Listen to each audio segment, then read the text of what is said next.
Warning. This episode contains some strong language. Listener discretion is advised.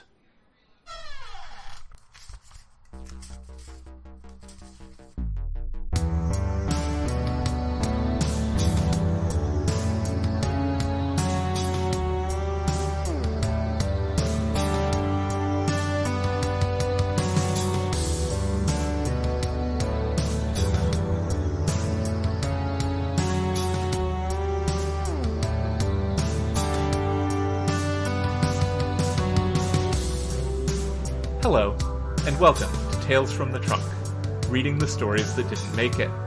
I'm Hilary B. Bisnietz. On today's episode, I'm extremely excited to welcome John Wiswell, who is the author of Tank, among many, many other excellent short stories. John, welcome to the show. Thank you so much for having me. It's a pleasure to be here. Absolutely. I am not exaggerating when I say that you were on my initial wish list of guests for the show. I'm so glad that I can make that wish come true. Yeah, it's, this past year, I've said this on this show before, and I've said it on the episode of We Make Books that I was just on, has just been incredible in terms of turning my, guest ambitions into reality. In terms of just I'm friends with all these people now, and I can get them on the show. I've been loving this podcast. I loved the episode with AJ Hackerwith. I loved the episode with Jennifer Mace. I thought you got a lot of insights in that in-depth interview with your cat. Yeah. A lot of messages that we need to take to heart right now. It's true. It's very true. So I'm glad to be part of the ensemble. Yeah, you are among a absolutely vaunted crew of guests. So, John, you're going to be reading Tonight at the Palindrome, is that correct? That is correct. Unpublished, trunked, and for your ears and the ears of your listeners only. Excellent. Is there anything we need to know about it before we get going? I think we'll probably unpack it afterwards. Just that this is one of the first short stories that I wrote after I started saying that I was a writer. Fantastic. Well, we're ready when you are. All right. Tonight at the Palindrome by John Wiswell, which is me. This isn't a zombie story any more than it's a cartoon tiger story. Besides, the tiger tries to eat me way more often. It's just that Big is my best friend, the only company I've had for almost 2 years at the Palindrome. You can get attached to anyone over that length of time. Anyone except that asshole tiger. I can't forget that morning, the haze over the wasteland and the silhouette of another person out here amongst the emptiness. When I first saw him, I hopped right off of the porch and ran to him. I was so relieved to see another living person and hugged him before I realized he wasn't really living. He reciprocated by trying to take off my ear. I'm fine, though. He's not infectious. Now, he can't talk, but he's got one of those shirts, the one that says Big in English, and above it has the Chinese symbol for white tourist. I can't tell if he's white or Chinese or something else on account of decomposition. Despite it, though, he's got a gut, which I respect. As a kid, I always wondered if they could starve to death, but he hasn't eaten much in months. And I know because I'm the only snack food around the Palindrome. He's been the same size since that first morning. That was the morning after I'd screened a zombie movie in the Palindrome. A European thing with no subtitles, lots of teens whose clothes keep falling off, and droves of the undead. It was another couple of weeks of movies before I figured out how this place worked. You need company in a place like this, you see. The Palindrome is the only building standing out here. It's a swanky movie house with a theater in the basement. Outside in big Gothic-style font with all the light bulbs blown out, it advertises to an empty landscape, "Tonight at the Palindrome," with no movies scheduled on the board under it. All the wilderness, the cracked earth and nothingness would get to you. It never gets too big, though. We hang out. The conversations are one-sided, but when your BFF would eat you if he could learn to climb stairs, you talk about whatever you want. We've got a better trick than talking, too, since one day I tossed some chicken bones over the rail and Big started gnawing at them. I tossed one a little further away, and darned if he didn't bring the thing back in his mouth. Fetch was inevitable. A little Pavlov's magic later, and now he'll bring back sticks no matter how far I throw them. He drops them at the foot of the stairs. Not that I'm dumb enough to go down there until he wanders off. We're friends with the culture barrier.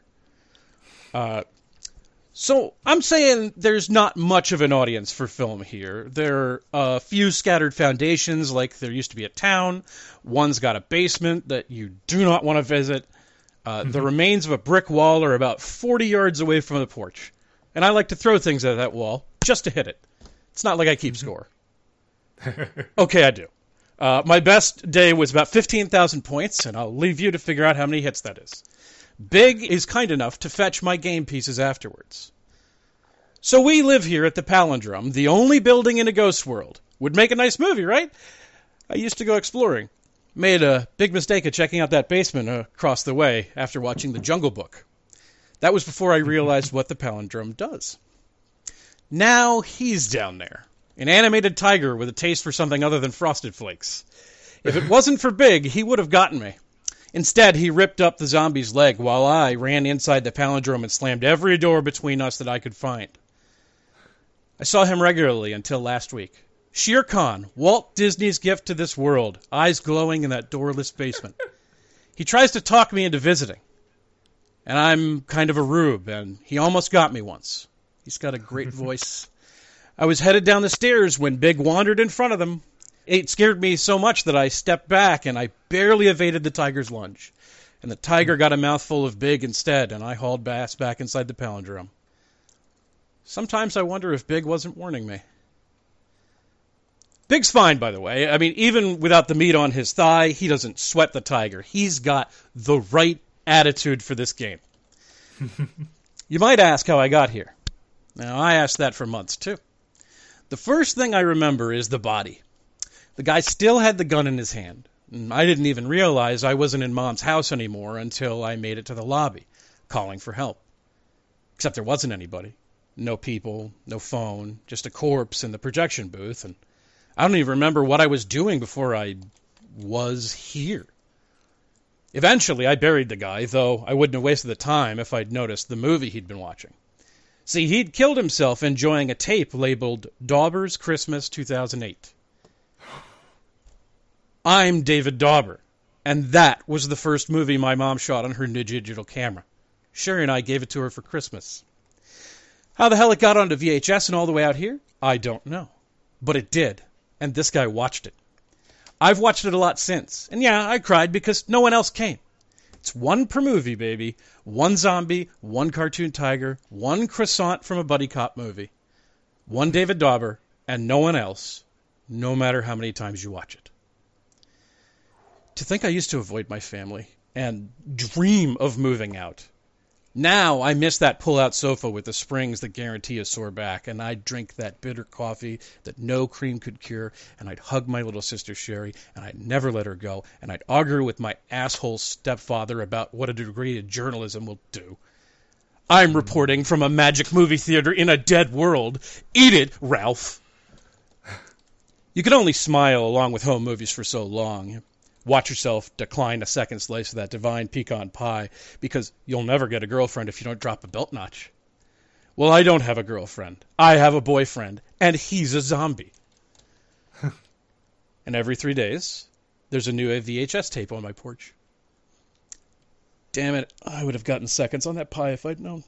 Of course, you don't know. That's the way with change. That's the Palindrome. So every third morning, a new movie shows up at the top of the porch stairs. Big can't make it up there, and there's nobody else around. I wake up on the third day, and there it is. I've tried staying up all night. I didn't really want to know where they came from so much as I just wanted to see the delivery guy. You know, whatever shape, whatever size, whatever gender. Just another human being to talk to see, to grab. Just for a minute, you know? But if I manage to stay up, even on through the next night, the tape doesn't come. It waits until I'm unconscious. faking sleep doesn't work. Your eyelids droop, and before you're on guard again, there's your new movie. It's like one of those annoying cinematic tricks that directors get way too proud of. And VHS! VH freaking S!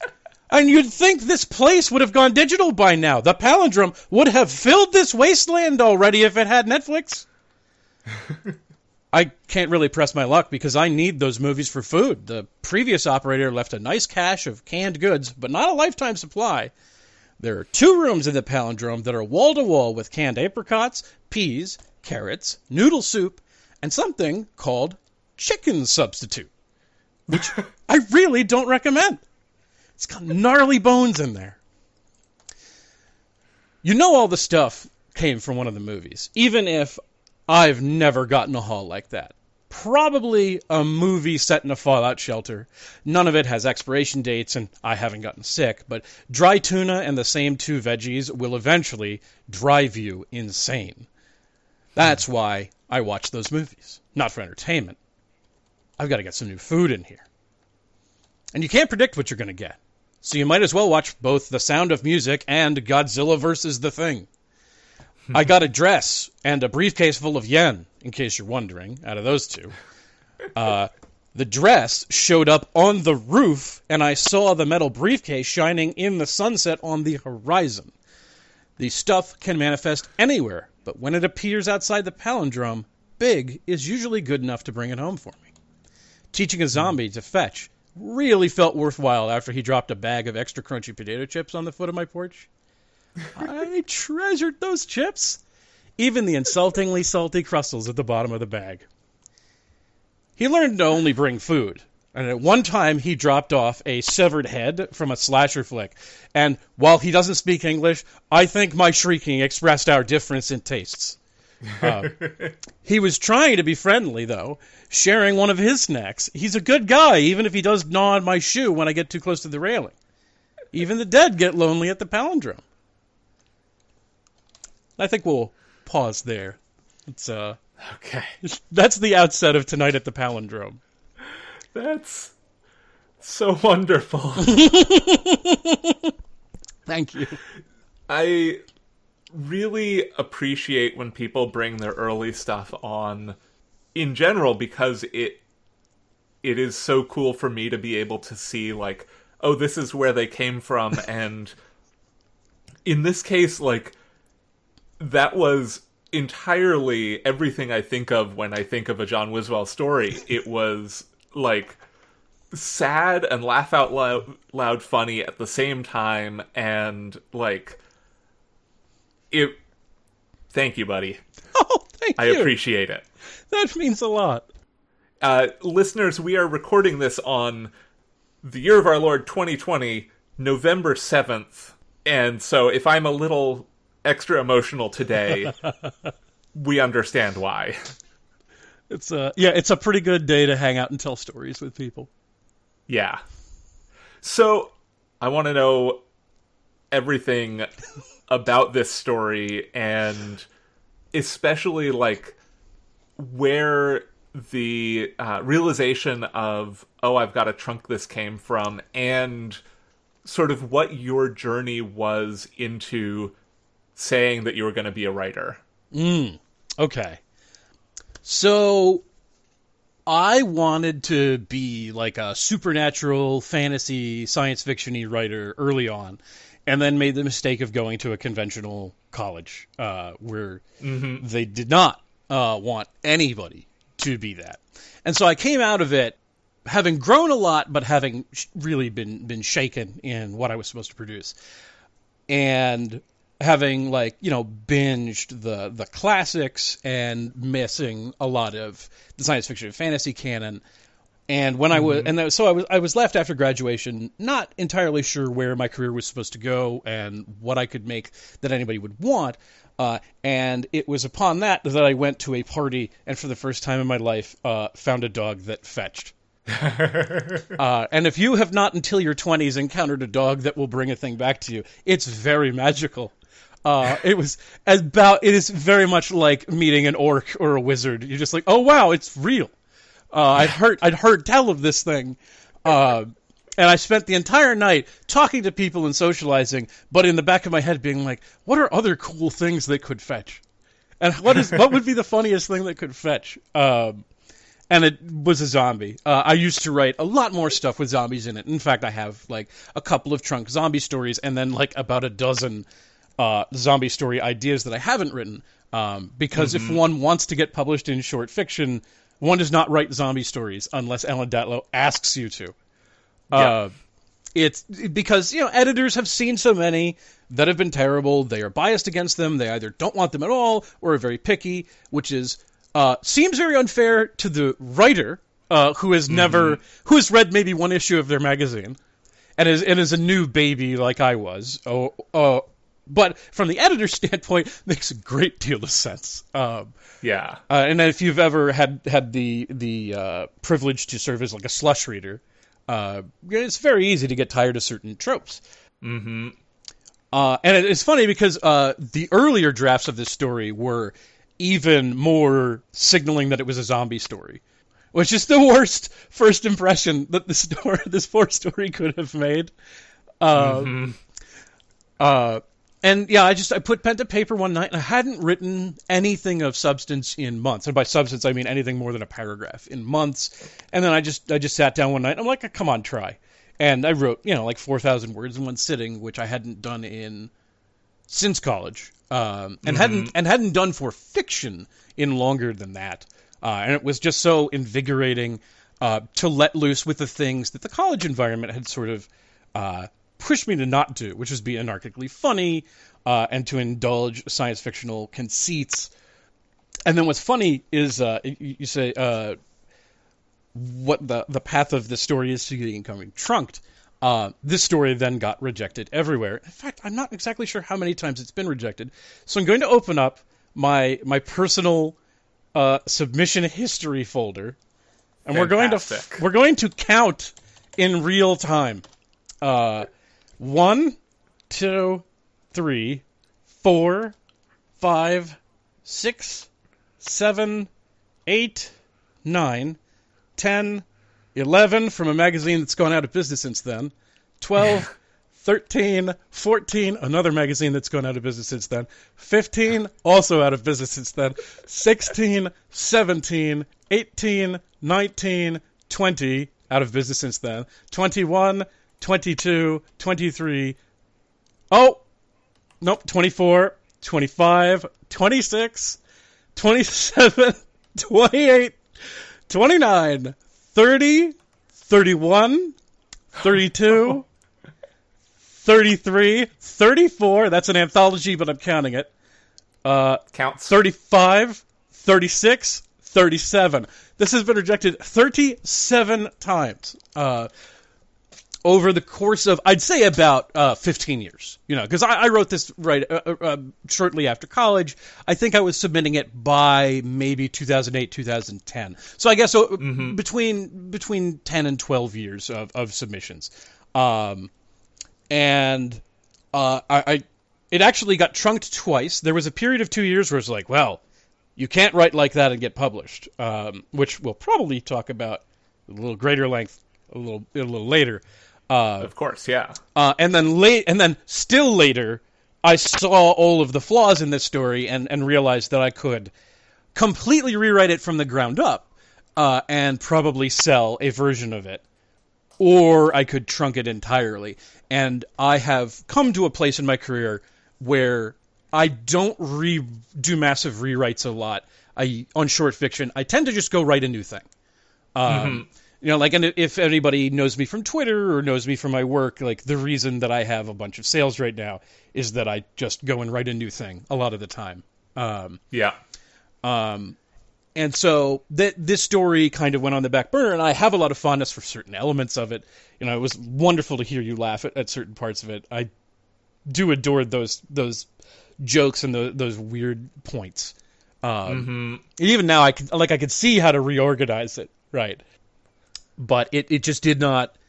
It has wound up not quite fitting the current literary landscape. And if you'll indulge, I guess I left the dangling thread of what was publishable and was not publishable back when I started. But I've just monologued for so long that I'd really like to give you an opportunity to jump in and respond. Not a problem. Yeah, so, I mean, there are a lot of things that we can talk about from there. The first one that I want to bring up for people who are listening to this show who don't follow John on Twitter, if you are on Twitter, why the hell not? If you're not on Twitter, how did you find this show? But, you know, I'm glad to have you here. But one of the reasons that you were, like, in the top 10 names I put on my wish list for this show is every month, John, you do a rundown in one or more tweets of your publishing statistics for the month and for the year. And that's something that I do myself whenever I send a story out, get a response on a story under the hashtag sync or submit. And it's not something that I see many people do. And I think it's something, you know, the reason I started this whole show was to talk about this topic of when a story doesn't work and, like, being honest about the fact that you spend a lot of time and emotional energy sending things out. Yeah. Tremendous amount.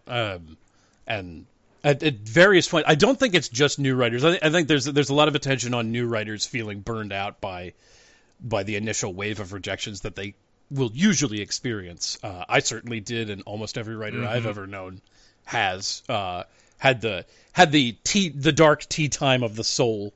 Yep. But then it's across your career. Like, even I this year have had points of like, well, maybe that's it. Maybe I just don't know how to write anything good anymore, or anything that anybody will want anymore. And I feel like everybody hits those, especially if you do high volume. But also then, if you don't have high volume, if you have the one story that I'm like, oh, this is the one I believe in. Firstly, that's very perilous. That is tightrope walking between the Twin Towers or something. You are really. I really hope that there's a happy ending to that one story. But even then, if you were to sell the one story, you would then end with 0 to then sell anywhere else. And you know, I hope the one story sells, but I also hope that you write the next story. And those threads that I write, I'm always trying to encourage people, you know, to write, to finish, which is something a lot of people struggle with. Hopefully to revise, you know, don't submit your first draft. To submit, because it is then very easy to leave a thing in your folder forever. You don't have to submit immediately. Certainly not. Like, you're like, well, this is going to be a magazine of science fiction and fantasy story, and they're not open until January. I'm going to wait until January. That is smart freaking work. Yeah. But then the final piece I try to add in the thread every month is take care of yourself. Because if you don't manage the emotional side of the submissions, you will just get ground into a fine powder. It's so easy to get burned out. It's so easy to get a string of really tough rejections. And sometimes it's just like you get a slew of forums, and sometimes it's 3 personals in a row that were all like, this was really close. You're like, I will never get beyond the gatekeeper. And I can't say that you will. I sure can't say that you won't. I can say that you won't if you don't try again. But that advice isn't worth a damn if you've just had those 3 personals. Like, I get it. And so I do threads like this to try to make people feel less isolated. I don't want people to feel like the Arkady Martines and A.T. Greenblatts of the world just are always selling everything and always have. Right. And I'm not them. They're lovely people, and they have spoken about their processes and their paths to publication in their own time. But what I do have is all the access to all the data I have about my submissions. And I think it was about like 3 years ago when I was like, I'm getting published enough, meaning at least once a year, that I can talk about this, and I already talk about when I sell a thing, but nobody's really talking. And then occasionally you might see a tweet from somebody who's just like, I am heartbroken, I got rejected in the final round of Uncanny or something, and you're like, you have every reason to feel gutted. Like, that's rough. It is, having, as someone who has been there so many times, I get you. But I was please shortlisted in the last 6 months of Shimmer being a magazine that was selling things. I got shortlisted, and it was ultimately, we're really sorry we don't buy Flash. We really want to buy this story, but we just don't buy Flash. And I was like, that is rough. I still count that story as active, but there aren't a whole lot of places to send a very small, very shimmery story. And it's gutting. But at the same time, like, I got to the final round with Shimmer. Like, at least knows my name from that story. And that's huge for me. Like, every time I've made it, when I met Julia Rios at Worldcon in San Jose a few years ago, I was like, I just so much appreciated the kindness with which Fireside treated me after I got to the final round with one of their submission windows, and she was like, oh yeah, I remember that story. I really liked that, and I wish we could have bought it. And it was just like, I would have loved to have sold, but the fact that, like, Julia remembers me for that story is something that, like, I think has to be acknowledged. And if it just is, if we're just talking about rejections as a sad thing, then that joy gets glossed over. Like, the rejection game is absolutely a grind. The submission game, I should call it. The submission game is absolutely a grind, but, like, there are so many places where you get to make the call of, do I let this be a thing that breaks me down, or a thing that encourages me to do the better thing next time? And I do think that a lot of points in a lot of people's careers, like getting a hold notice, is a huge victory, and it is so easy to neglect it because it didn't go all the way. And part of that, I think, is that we look at other writers entirely from the outside. So, like, just going back to these threads that I do, I do them because some people might know me from my publications, and I want them to know that I am a golem of rejections. That, like, I am, I only look like 5 stories that you might have read this year. And that is to normalize it and demystify it. And you and I are not the only people who do this. There are hashtags. I think Bogi Takács does great work trying to demystify some of this. So, I really appreciate what A does on Twitter in general, and their recent thread about like working on getting representation for anthologies was another big thing where, like, I think something that I didn't see when I finished college and was, like, trying to make writing happen more for me was, even when I first joined Twitter as, like, a writer should have a Twitter, in 2011, 2012, people were starting to say that as, like, a serious thing and not a jokey thing, which, I don't think is entirely true, but it is where I know most of my writing friends from. But there wasn't that conversation there 8 years ago. No, there was just touting of success. And to some degree, it made Twitter feel like the room party or cocktail party at a convention where there's the sofa of award winners that you do not approach. Mm-hmm. And then you can be over here near, like, the windows. Yeah. And I, much as, like, you and I at conventions would rather circulate and try to draw people to the sofa and tear down the barriers, because you never know where good people are, but gosh, you want to connect them. Twitter, we're slowly trying to pull down some of the barriers and trying to make people feel more comfortable with their work. The same thing with, right now is November. It's National Novel Writing Month. Yep. And I've been, that nano is not my thing. It never has been. I work on my own timetable. I don't work great in groups anyway, but gosh, it works so well for so many people. And I try to encourage them. I try to encourage as many people as I can on Twitter, like, take the group enthusiasm if it works for you and get some productivity. It's going to be a heck of a month. We just had this election. There's going to be something terrible in the middle of the month. Even if it's not terrible, Twitter will decide it's terrible and you'll be distracted by it. And then you're going to end the month seeing your relatives at Thanksgiving. So really, like, what I'm telling you right now is just have a job. Do a word. And get the most out of it you can. Don't necessarily grind yourself to a goal that you can't attain and then beat yourself up for it. If you write a short story in November, you are ahead of most writers on Earth. It is stressful. Like right now, I'm trying to get myself to finish an essay, and I love this essay, but gosh, it's just you're so distracted with everything. Oh my god, yeah.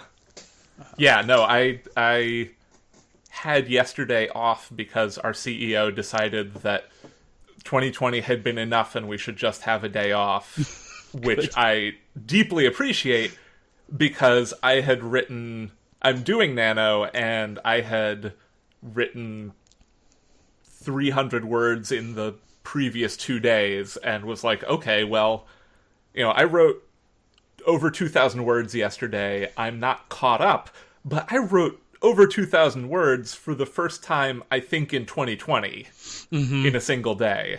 And, like, Nano has never been a thing I have won. It's been a thing I've attempted usually in more or less a vacuum before, where the groups that I have, the writer friends that I have, since I've been part of those groups, I haven't tried to do Nano in a serious way. And, like, this year, having the support that I have with my friends on Twitter, my friends on various Slacks, has been tremendous for getting words down, and everybody's... And what I've been trying to say myself on Twitter and elsewhere is, like, any words you write are winning. You are winning National Novel Writing Month by attempting to write any words. Yeah. I remember, like, when I finally got to see behind the curtain of some professional novelists, I was shocked how many of them said they were doing Nano and were actually just kind of coasting. Being like, well, yeah, this helps me hit, like, I have a novel due in January. I'll probably get 20,000 words done this month, and Nano will help that. It's like, what? And then I realized, like, none of them were doing it the way that it was supposed to work. Because they were doing it the way that worked for them, because the actual task was meeting a contractual obligation. And I love that. And then once I realized that, like, almost none of the novelists I knew were doing it right, except for Curtis Chen, who one year was like, yeah, I'm doing Nano twice in 1 month. I'm doing double Nano. I'm writing 100,000 words this month because I got a book in December or whatever. Yeah. All right, sure. You're the overachiever for this class. Yeah. I think brilliant. Like, I know that Mary Robinette Kowal will often do Nano to knock out an actual contractual novel, and she offers a lot of great advice for that. And I think the best advice anybody has ever given for Nano, which is I've heard from so many people, is if it doesn't work for you, don't do it. Like, NaNoWriMo is a great institution because it encourages so many people who would not otherwise write anything to write. Yeah. And if you write and it doesn't work, and you know it doesn't work for you, don't do it. Yeah, absolutely. And I think for a lot of people, it introduced the concept of writing to hit word count. You know, the number of people who you tell, like, oh, I wrote a 5,000 word short story, and they're like, oh, how many pages is that? Like, because the average reader doesn't like read in terms of words.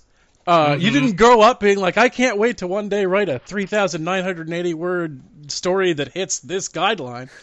Like, nobody does that. And so, to some degree, Nano winds up being educational for how long it takes you to hit a word count goal. And for some people, it's transformational, because someone like Seanan McGuire will be like, I'm gonna roll these dice, and I'm gonna write 10 times the number of words that come up on the dice, and then I get a small reward. And it is that micromanaging of word count that works for her.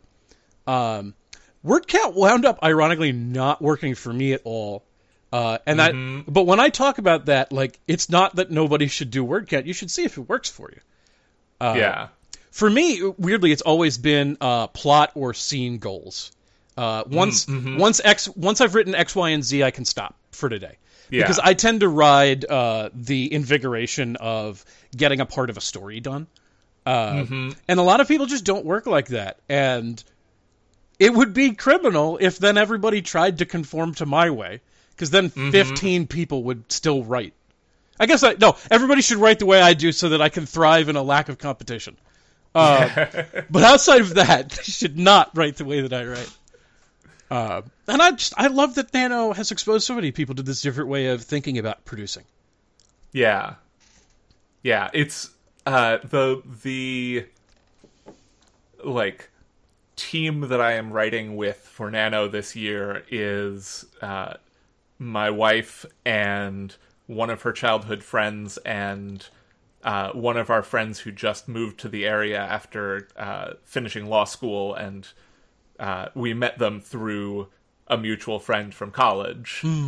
And you know, I am the only professional writer of the group, and like, our one friend is at 12,000 words already, and she hit 10,000 words on, like, day 3. And, like, you know, she's been doing Nano for years, but, like, you know, she, as far as I know, doesn't have, like, ambitions of selling stories, becoming a novelist. Like, she's very happy with what she's doing. And, you know, I'm sitting here as the quote-unquote professional who has, you know, a couple of paying story sales, and at this point I think is most notable as a podcaster. You know, I've got 7,000 words.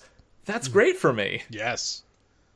But, like, I guess my thought on Nano is, like you were saying, it gives that sense of writing to word count, but it also gives, gives people a sense of what deadline means. In a way that, like, I don't think school deadlines ever meant anything to me. Because when I was in school, I didn't have anything else to do. Yeah. And so I could bang out a 5,000 word paper the night before it was due and turn it in and get an A and be fine. You know? So I wanted to ask a bit more about your experience of going to college and being in that environment of don't write genre, because that's something that is near and dear to my heart. As I went to Warren Wilson College, got a bachelor's in creative writing, and was, like, very proudly anti-establishment in that I basically never listened to anybody when they said, no, you can't write genre. But I know that wasn't the experience for everybody. Yeah. And there are colleges with faculty that are very excited for people to try to write science fiction, fantasy, and the other genres. But I had some of the stereotypical experience of running into a bunch of literary snob professors. And they didn't make up the entire faculty, but, like, this was in college was the first time I learned anybody disliked Louis L'Amour. I remember, like, hearing that and just being like, who has the time to have that opinion? Like, what? How in your life would you? And like, they hated Stephen King, and nobody was interested in J.R. Tolkien. And and this college was so removed from the genres that I didn't hear the name Ursula K. Le Guin until after I graduated. I didn't grow up with her work, and I didn't hear about her, and I didn't hear about a lot of just these brilliant, like Richard Matheson. I think I might have heard the name Shirley Jackson and heard of The Lottery, but like didn't even hear about Shirley Jackson, and didn't read Shirley Jackson until like my mid-20s. So I went to college. I went to Bennington in Vermont, which was a place where I made absolutely wonderful friends who I will cherish for the rest of my mortal life. But I ran into a brick wall of people who wanted to teach how to understand literature and not how to produce much. I remember being flabbergasted. And I was young enough when I was applying to colleges that I didn't know to ask for this until it was too late and I was already in one. Was like, well, where's the class in marketing? Where's the class in getting a publisher? I don't. How do you? Where's the like? I've been in two literature classes now, and I haven't heard anything about a relationship with an editor. What? Where's any of this? Like, oh, they don't teach you jack shit about that. Oops. I swore my story had a curse word in it, and as I read that, I was like, oh, this might not be okay. But they weren't interested in the business. And they weren't interested in a lot of what was being produced today. I remember there were a couple of lit fic breakthroughs like Lovely Bones by, I believe that was Alice Sebold, and they would come up and they would just immediately be like, oh yeah, that's midlist fiction, and they would just go back to talking about Faulkner. And I'd be like, I may have made mistakes. And like, I'm sure that if I had taken all the money that I put into college and had instead used it to fund being an intern at like Tor or something, I would have had just a much faster tracked career, because I would have learned very different things that would have been more applicable to a career in this as opposed to a career in writing theses. And in fact, my thesis was a horrible epic fantasy novel because I found the one. I Tale the First, we had a semi-famous literary fiction writer in residence who the faculty despised, who I will not name, who despised because he had success. And I had already been rejected from one the only creative writing class my first semester, after having submitted fantasy. And I was like, I didn't know why. And why was she so mean when she told me to go away? And it's fine. She's dead now. But then there's... and I came to realize that like there aren't a lot of people at this college who are writing genre fiction, and most of them that don't take literary courses. Have I made terrible mistakes? And so this august writer then offered a creative writing class, and I wrote him a beautiful short story about what it is to be disabled in an abusive home, which is based on my lived experience. And he loved it, and he accepted me, and I said, great, by the way, I'm bringing my fantasy novel to this creative writing class now that I'm in, and you're going to have to help me. And he was like, I think this other professor might be more useful to you. And I was like, oh, really? Well, you signed the document. And I was in this stupid class, and so it was me, and this became a firing squad of a creative writing class, where everybody was like, what? Why is he bringing the sword guy fiction to this? Like, I brought a short story about how horrible it is to be rich and occasionally do drugs. What is this low? And some of the writers in that class were very talented, but this was the way that I had to get ins to get feedback and to work, and try to just learn something from somebody who had accomplished something at that college. I kind of fooled my way in. Now, Tale the Second, there was one nerd on the faculty, and he looked exactly right to be an extra in Peter Jackson's Shire. Like, he was delightful. Wayne Hoffman-Osier, I have no problem name dropping that lovely man, who was just very interested in world literature. He had written a scholarly paper on Tolkien, but he'd also written scholarly papers on the Nibelungenlied and Chinese fiction. And just he was super interested in different ways of telling stories and the way the different cultures have told stories, avoiding the Campbellian monomyth. What do you want to call it? Fallacy. Yeah. And so he actually gave me he signed me up for a quote unquote tutorial, where I just got to study with him on how different cultures had done epic fiction. Still with no relevance to modern publishing, but at least I was learning something, and he indulged me and helped me write a thesis, and he helped me sign up to write an epic fantasy novel as my quote-unquote thesis. And I loved going to the to the presentation of the theses, and my thesis was 3 times thicker than the next thickest one, because it's a goddamn doorstopper epic fantasy novel about a dude what gets stuck in a magic woods. And it was a super problematic book looking back at it, but it was just I needed to do that climb. You were going to say something, please. I was just going to say that's absolutely delightful to show up with a doorstopper epic fantasy as your thesis. I had the great fortune of growing up in a household of fans, and my father back in the 80s worked for one of the magazines. Why can't I remember right now? I think Astounding or Amazing. One of the A magazines. One back when TRS was a concern, and has his story of being Lois McMaster Bujold's first fan because he read a story that the magazine had trunked. Read the cover letter from a story that the magazine had trunked and said, "This is the greatest cover letter of all time. This person's going somewhere."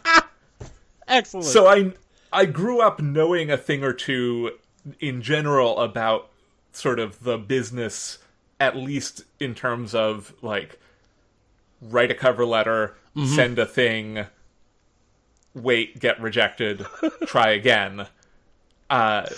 Before I arrived at college, but we did have in our final semester, the capstone class for the creative writing track was the senior fiction something, I don't remember, but it was the place where finally we talked about, okay, our assignment one week was submit a story, research markets, send something out. And I was like, oh, I've been doing this for 5 years already. Which is not to say, obviously, that I think down on most of my professors from my time there.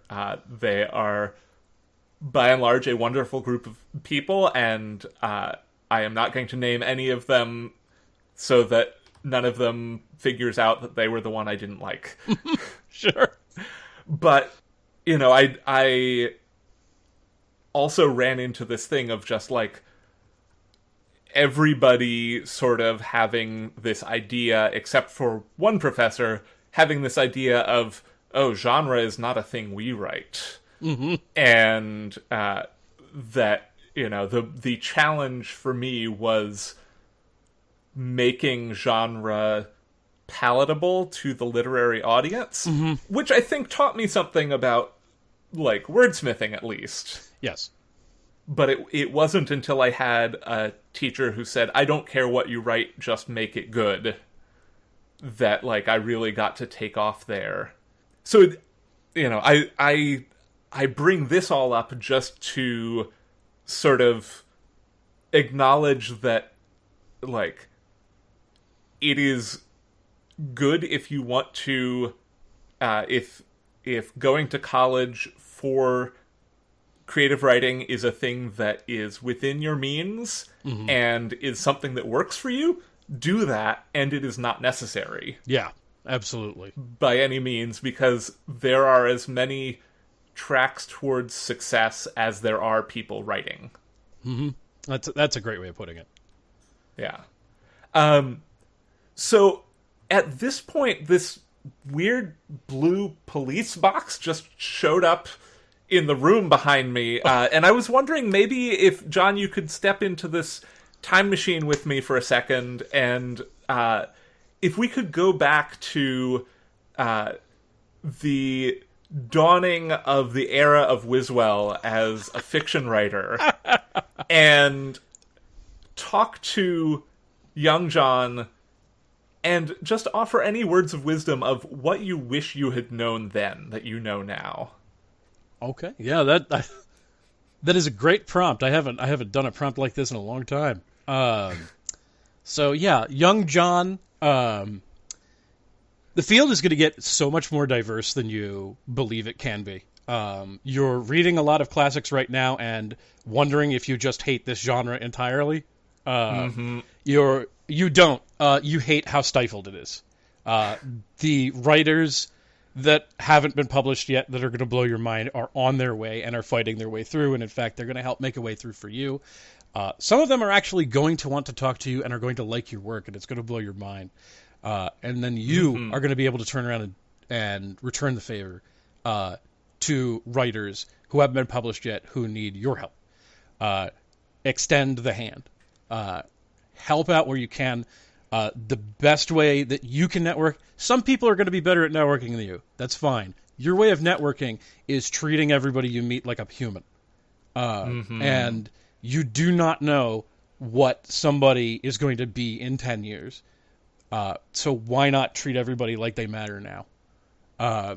You're going to have a long period where you think that serious fiction is the only thing that can sell. And so you're going to try to give up on things like Tonight at the Palindrome and instead try to ape the really sad, depressing, constantly rating, noir-influenced stuff that you haven't been enjoying reading anyway. I'm sorry, stop reading those magazines. Go read other ones. Yeah. Also, they will always take themselves too seriously, and some markets will never have a sense of humor. And I'm sorry about that. There are markets that will have a sense of humor, and there are markets that are going to care about warm-hearted fiction. In fact, there are writers who are very warm-hearted that you just haven't found yet. I'm sorry you don't know who Diana Wynne Jones is. You will, though. It'll happen. I swear. Diana Wynne Jones. And... yeah, there are amazing stories, but there are a lot of stories that just aren't going to be told, and unless you put pen to paper, or really, in your case, with the nerve imbalance in your fingers, throw the pen away and get a keyboard. And be as weird as you can, and then be quicker to realize that you should put as many weird things into a story as fit the length. You cannot have a story structure that nobody's ever seen before, featuring characters like nobody's ever seen before, and pacing that nobody's ever seen before, because nobody will understand it. Make 3 stories and have each of them do a thing. Experiment, and it's okay to fail. You're terrified of failure. You're not the only writer who's terrified of failure. Someday, you're going to be doing these threads about how often you fail now that you're a success. It's fine to blow it. Because you get another at-bat, all you have to do is write a different story with the same idea, and give it a different title, and you can submit it again. Failure is an educational opportunity, especially in the creative space. And I know it hurts, but realistically, if anybody ever just straight up will constantly refuse to accept you, they are not who gets to define you. So anyway, that's my advice. I mean, that's my advice, really, to anybody who is struggling for that identity and that success in their own work. God damn. Those are some words of wisdom. I thank you. Some words of Wisweldom. There we go. We got a pun in. I just finished a novel, and I'm actually going to send out the queries for it literally tomorrow. And a very smart friend of mine was like, you do not want an agent who does not accept you for who you are. Put a pun in the cover letter. If they reject you, they are the wrong one. And I was like, how do I fit a pun in? And I realized the title of the novel's a pun. I'm set. Wordplay. Excellent. What an idea. Have fun with your words. Yeah. Yeah. Yeah. Thank you. One of the things that struck me from the very start of those truly inspirational words of wisdom was to tell your younger self and to tell the people who are out there listening now, who hopefully know this more than you or I did when we were starting out, that there are people out there who are like you, who will like you for who you are, no matter how weird you are, no matter how queer you are, Yep. no matter, none of that matters as long as you are a human to them and they are humans to you. Yep. And I, as somebody who has been working in this field, working towards submitting for 15 years? God, time is fake. 15 years. Good Lord. It's counterfeit. It can't be real. It's unbelievable that the shift that has happened in those 15 years has been astronomical in terms of the voices that are getting centered, the voices that are getting heard for the first time, that, I wouldn't have even known what to think. I didn't even have the vocabulary to understand, talking about this person is an asexual author, this person is a genderqueer man. Any of my own identity would not have made sense to me 15 years ago. Damn. And, to get to see people being genuine to their identities in their fiction is, I think, life-saving. Oh, yeah. Oh, my God. That's one of the best changes in fiction, is that people can be honest about this. We spent all these years talking about purple dragons, but we couldn't talk about that there might be more than two genders. This is... Yeah. Oh, man, this is so much better. And I love any slipstream thing where, the reality is that you're non-binary and the weird thing is squitter floating around. Where the thing that grounds you is something that culture says isn't normal. And then then you show that that's normal by having the fantastic element in there that isn't grounded. I love this shit. It's so good. Yeah, the same thing for normalizing disabilities, for normalizing, so many different identities. I agree. It's one of the best changes and developments in the genre. And if I can make a plug for one of your stories, Tank was a story that I didn't know how much I needed until I read it, because to sum up Tank in as few words as possible without giving too many things away, it is the story of a tank going to a con. That's right. And dealing with being awkward at a con and finding their people at a con. And, I, a socially awkward person, found so much joy and heart in that story about an actual literal tank going to a con and finding people who loved the tank for being a tank and not for the tank trying to be not a tank. Yeah. Oh, thank you so much. And also there's a Cowboy Bebop reference in it. Yeah. Which, I hoped there would be from the title, and the end completely pays it off. Yeah, at a certain point, I actually did one reading of that story where it's hey, does everybody here know what Cowboy Bebop is? Okay, good. This is the most in-joke part, or the most in conversation part of that story. Everything else is, because thank you so much for saying that and for relaying that to me. That's because it's a story about a lot of people. It's a story about me. I am awkward. I used to be so much more awkward. Related. I cut my teeth on a I'm ready for podcast it. about 15 years ago. Sorry? I'm ready for it. Okay. Yeah, about 15 years ago, I cut my teeth on a podcast. Every week I would call in. I was one of their guests, or not guests, but like one of their callers who asked their people questions. And I'm going to keep this vague so nobody can track it down. I was just so intentionally awkward and so desperately in need of some socialization that I wasn't getting for various reasons. And I recently was like, man, I wonder how bad I was. And so I tracked that podcast down, and lo and behold, it still exists. And I went into their archives, and I went to find the episodes where I knew I had called in, and all the archives are dead. And I was like, oh, thank God. God, there's no proof that I was that big a dweeb.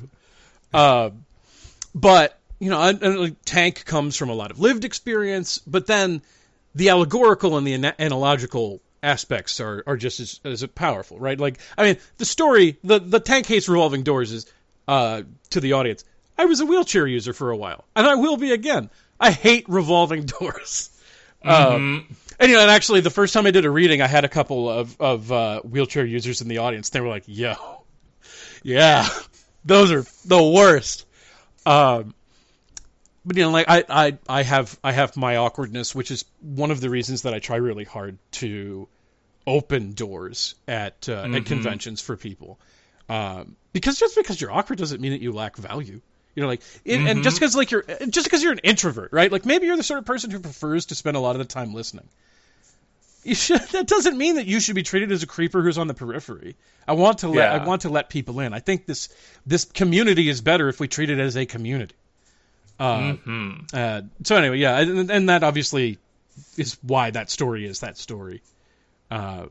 I really appreciate you bringing it up. It is. I guess a lot of people say like the quintessential Wiswell story or Wiswellian story is just try to make people a little kinder or a little more compassionate, and then make them laugh.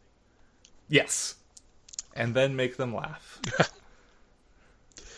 John, I appreciate your being on this show so very much. It has been an absolute pleasure. And before we go, one, are there any things upcoming that you would like our listeners to know about from you? Let's see. I am probably going to have an essay up at Sarah Gailey's Stone Soup next week about why Akira Toriyama's Dragon Ball and Dragon Ball Z should be part of the fantasy canon. Excellent. And we did talk about anime and manga. A bigger influence on me than Orson Scott Card ever could have been. And then this month's issue of Uncanny Magazine is the first issue I've ever had a short story in. The Bottomless Martyr. Thank you very much. For telling tales outside of school. I have been held at Uncanny since their first slush. This is the first time that I've gotten in. It's been wonderful working with them. I'm very proud of that story. That story is it's one of my harder ones. Content warning, it is about escaping the ideation of self-harm. That one is called The Bottomless Martyr. You can get it if you subscribe this month. It will be free to read December 1st. Fantastic. Yeah. So those would be my upcoming things. Excellent. And listeners, links to all of the above will be available in the show notes, as always. I believe that the essay in Sarah Gailey's Here's the Thing will be only available to paying subscribers, but if you have the money, absolutely, I would recommend supporting Sarah, supporting Here's the Thing. These are the income streams that help working artists live. And so I never begrudge anybody having a paid newsletter. I think that they are they're a really wonderful way to get content into the hands of people who want that content. And I have really liked these personal canon series that they have been doing. Yeah. They are some of the best essays I've read in a long time, and I'm really excited to read that essay from you. Thank you. And I know we've talked a lot about finding you online already. John, where can people actually go and find you on the interwebs? If you're on Twitter, I am at Wiswell, Wiswell. It's my last name. You can find me on Facebook the 2 times a week that I look at it, just as John Wiswell, and it'll be the one with the very happy fat person picture. And you can find my blog, The Bathroom Monologues, at johnwiswell.blogspot.com. And that will have a steady update of every publication I have coming out. Fantastic. Excellent. John, thank you so much for being on the show. Thank you so much for having me. This has been a wonderful talk. This has been a great way to spend tonight.